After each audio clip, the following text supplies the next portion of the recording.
Waffles by Jiwa. Tony stays for a while after. They absolutely do not cuddle. Matt gives him his number. As Tony's texting Happy to pick him up, he glances at Matt, who's laying on the silk sheets, looking completely debauched and beautiful, and Tony feels something warm stirring inside his chest, causing his cheeks to flush. Maybe he's coming down with something. He quickly looks down at the phone. "I have business abroad. It'll probably take a bit over a week," he says absently. "I'll call you." He's so used to saying the phrase that it feels weird to actually mean it. Matt nods. "Have a safe trip." Pepper calls him, and Tony leaves without a goodbye. Funny how things just happen.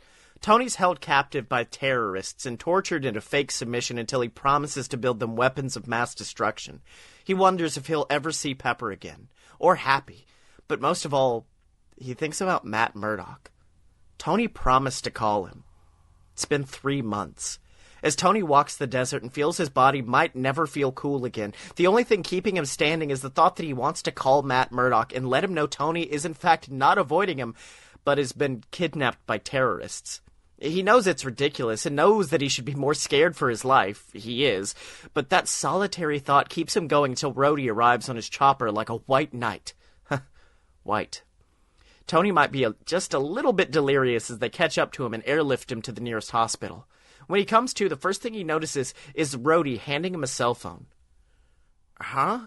Tony asks groggily and regrets it instantly as it starts a coughing fit. Rhodey hands him some water. "Careful," his best friend instructs him. Tony shoots him a half-hearted glare. "Why'd you hand me your phone?" "You kept asking for it. Said you had to make a call," Rhodey says, now confused. "You weren't exactly in shape to tell me who you wanted to reach, though." Tony looks at the phone in his hand.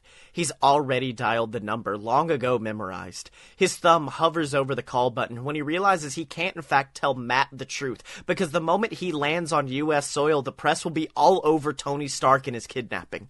And there goes his secret identity as just Tony. Matt said it himself. He might be blind, but he's not stupid.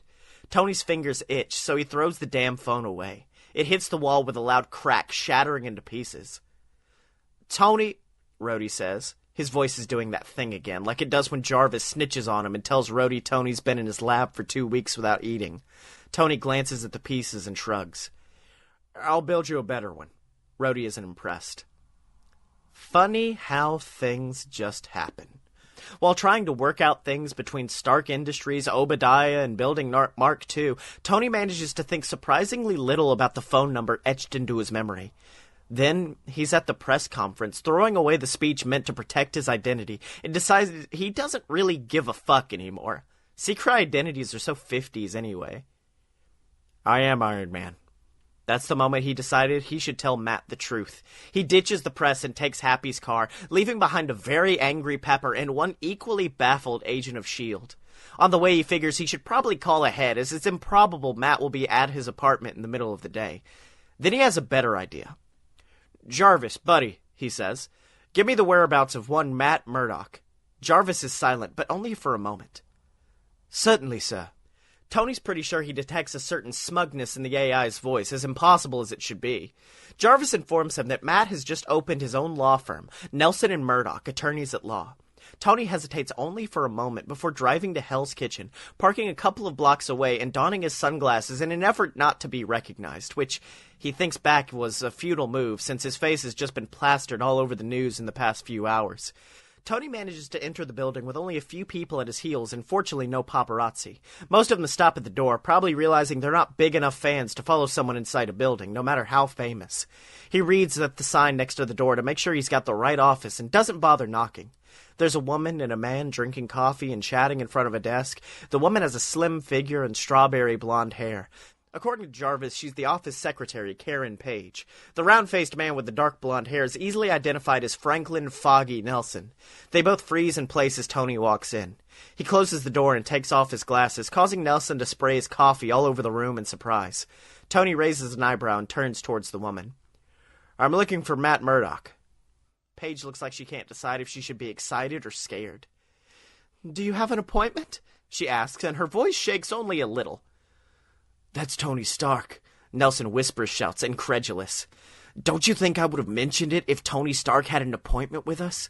Tony gives them his most disarming smile, but inwardly feels tendrils of panic making their way up to his throat.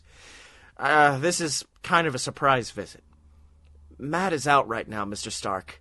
Paige informs him, trying to remain professional. She still looks a bit unsure, as if she might be just imagining this newly appointed superhero standing in the room. I'm sure he'll be back soon. Can I get you anything in the meanwhile? Coffee, perhaps? No, thanks. Tony shifts his weight, wondering if he should stay or run while he still can.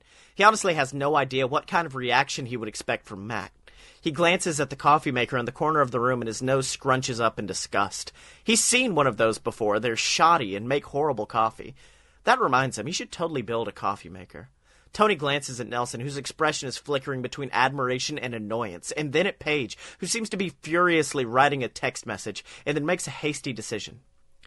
Maybe I should just... he starts to say, but trails off. There's the sound of footsteps coming from beyond the door behind him. The door opens, and Tony turns around. Nobody should be able to look so beautiful while they might be angry at Tony. It's just not fair at all. Matt frowns, and for a moment it seems like he's looking straight at Tony until he moves his head left and the moment is broken. Matt! Nelson exclaims, and Tony is starting to feel like this was a bad idea after all. He should have just called. Now Matt's going to hear this from his friends instead of Tony. There's someone here to see you. Can we take this to somewhere more private? Tony butts in before Nelson can continue. Matt tilts his head. Tony? It isn't a question. Tony swallows. Hi. Matt nods and walks towards the office. We can take the office, if that's all right with Foggy. Yeah, sure, Nelson says, and he's visibly bursting to ask questions. Tony quickly saunters past them and follows Matt to the room, closing the thin door behind them. Matt sits on the edge of his desk. You didn't call. Tony flinches. There was a situation. For 4 months, Matt raises one of his beautiful eyebrows. Shit, Tony is so far gone. Well, Tony says, it might have been several situations at once. And now you're back, Matt points out, crossing his arms. What do you want? Tony is tempted to tap his arc reactor since it feels like it might be malfunctioning. He begins and trails off with a sigh. Look, there's something I should probably tell you. Matt tilts his head. What is it? Tony fingers the collar on his suit. When we met, I didn't tell you my last name. The shadow of a crooked smile appears on Matt's lips. I noticed. There's a reason for that, Tony says. I'm kind of famous. Oh, there's another tilt of Matt's eyebrow. Stark, Tony blurts out, avoiding looking at Matt's face. My last name is Stark. There's a long silence. Tony raises his gaze, only to see Matt is smiling. Well, that wasn't so hard now, was it? Matt asks with a grin. Huh? Tony says, intelligently, like his brain might be shutting down. Did you honestly think I didn't know? Matt asks. How did you think I recognized your voice earlier? Tony thinks about it, and his mouth opens. Do you mean... I've known who you were since you spilled that coffee all over yourself, Matt says. I was just waiting for you to come around and tell me. He's not angry? You're not angry? Tony repeats out loud. Not about that, Matt says, his mouth pulling into a thin line. You should have called me when you returned. Oh, that meant Matt knew about Afghanistan. And probably about Iron Man. Were you worried about little old me? Tony jokes. I'll let you know, I'm in perfect health. He wiggles his eyebrows for the effect, although he knows it's lost on Matt. Matt frowns. You were kidnapped by terrorists, Tony, he says and takes a deep breath. Of course I was worried. There's a distant ache, something inside Tony's chest, making him to step forward. Right, he says and licks his lips. Matt turns his head, and there it is again, like Matt staring straight at Tony. Must be the footsteps. Do you forgive me, then? Tony asks, taking another tentative step. For not calling.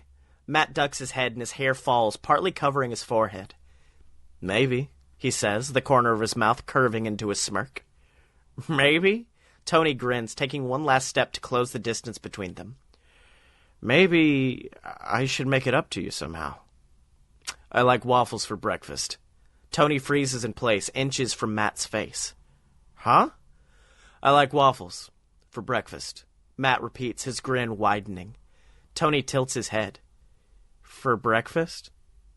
For breakfast. It takes Tony a while to get it, but when he does, his eyes widen in realization. Oh. Tony practically drags Matt out of the office and past Matt's two confused friends. Cancel my appointments, Matt says to the pair. I won't be available until tomorrow. Tony would have laughed at their baffled faces if his mind hadn't already been focused on something else entirely.